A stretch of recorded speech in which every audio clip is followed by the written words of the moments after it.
di siang hari ini kita akan belajar tentang klasifikasi makhluk hidup.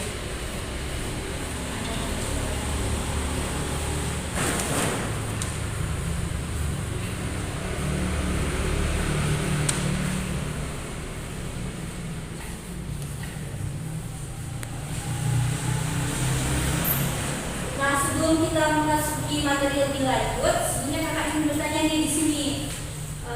Siapa yang udah tahu arti sempit dari klasifikasi itu? Ya, namanya siapa deh? Safira.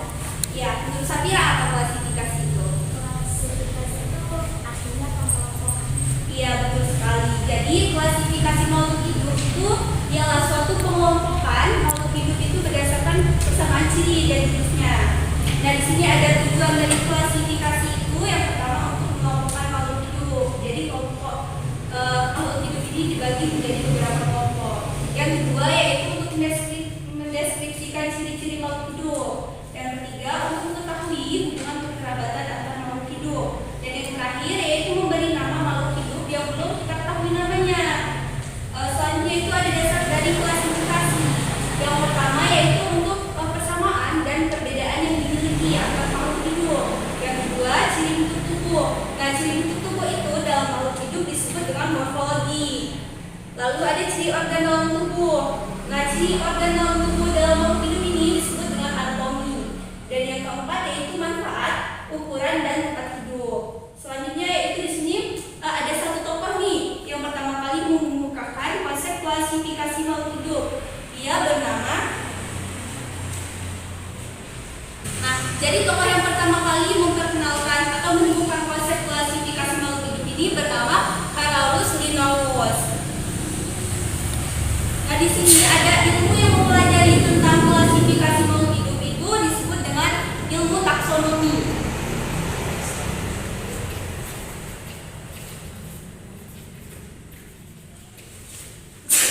Sedangkan setiap klasifikasi makhluk hidup ini mempunyai suatu tingkatan.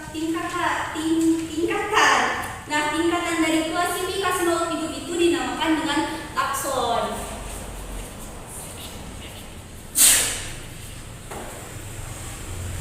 Jadi ini tadi ilmu yang mempelajari tentang klasifikasi makhluk hidup itu ilmu taksonomi, sedangkan tingkatan dari klasifikasi itu disebut dengan takson. Definisi. Nah, semakin ke atas urutan takson ini, maka semakin banyak jumlahnya, sedangkan semakin dia ke bawah, semakin banyaknya persamaan cirinya dalam makhluk hidup. Nah, mungkin itu materi dari kakak. Selanjutnya materinya akan dilanjutkan oleh Kak Belanya. Kak Andri, wassalamualaikum warahmatullahi wabarakatuh. Nah, adik-adik, materi selanjutnya yaitu tentang klasifikasi 5 kingdom.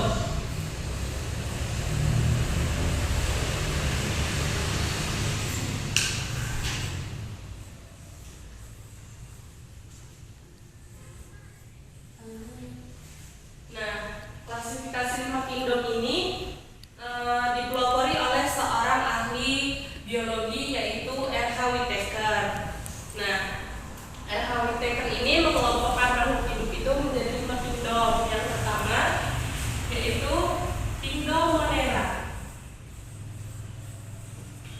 Nah, kingdom Monera ini ciri-cirinya bersifat prakaryotik.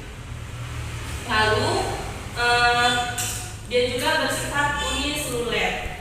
Kalau prakaryotik itu tidak mempunyai membran inti sel. Kalau uniseluler itu sel tunggal. Ada yang tahu nggak contoh Monera apa aja? Ya? Itu contohnya bakteri. Ya, benar. Monera itu contohnya itu bakteri. Yang kedua yaitu ada protista. Ciri-cirinya yaitu bersifat eukariotik. Ada yang tahu nggak eukariotik itu apa? Bentuk tangan, ya tahu?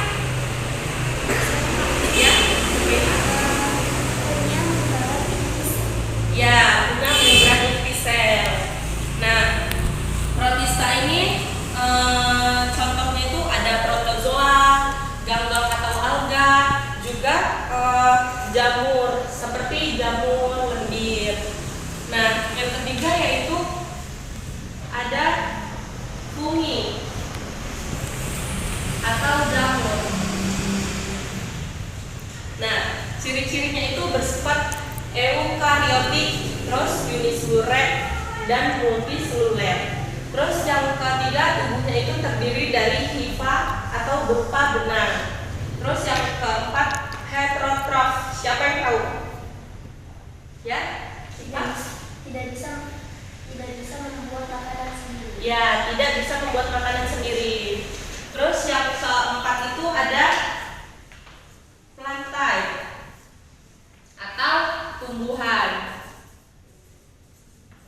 Nah, ciri-cirinya itu bersifat eukariotik, terus multiseluler, dan juga autotrof. Autotrof itu apa? Ya, Dapat membuat makanan sendiri. ya, dapat membuat makanan sendiri. Contohnya yaitu seperti lumut dan tumbuhan kaku. Yang terakhir yaitu ada animalia atau hewan. Nah, ciri-cirinya itu bersifat eukariotik, multiseluler, dan heterotrof. Nah, ada yang tahu nggak? Kan animalia ini dibagi menjadi 2 subfilum. Nah, ada yang tahu nggak? Hewan invertebrata, hewan yang tidak mempunyai tulang belakang itu contohnya apa? Ya, benar, ubur-ubur. Terus, lintah. Terus hewan yang mempunyai tulang belakang. Ya, ini. Ya, terus ada yang tahu? Ya, buaya. Nah, jadi itulah klasifikasi 5 kingdom tadi. Jadi materi kita cukup sampai di sini. Kakak akhiri. Wassalamualaikum warahmatullahi wabarakatuh.